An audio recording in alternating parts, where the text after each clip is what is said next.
হাই friend, নমস্কাৰ। আকৌ এটা নতুন ভিডিঅ'লৈ মই ৰিদীপ জালিকেতা মন্দিৰলৈ আৰু মাঘ বিহুৰ সকলোকে বহুত শুভেচ্ছা আৰু শুভকামনা জনালোঁ আৰু আশা কৰোঁ আপোনালোক সকলোৱে ভালেই আছে।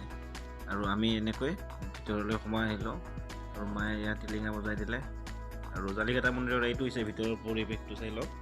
বহুত ধুনীয়া পৰিৱেশ, আপোনালোকে আহিব পাৰে। আৰু আমি ইয়াতে চাকি ধূপ জ্বলালোঁ আৰু ইয়াতে এইডাল গছডাল যে দেখিছে, এইডাল গছ হৈছে আপোনাৰ এছিয়া মহাদেশৰ দ্বিতীয়ডাল বৃহত্তম গছ।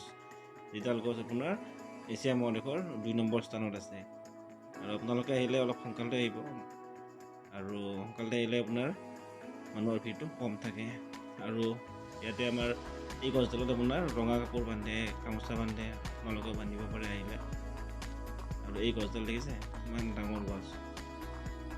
আজি ভিডিঅ'টো এইখিনি আছিলে। ভিডিঅ'টো যদি ভাল লাগিছে লাইক কৰিব, শ্বেয়াৰ কৰিব, কমেণ্ট কৰিব, লগতে ছাবস্ক্ৰাইব কৰিব নাপাহৰিব।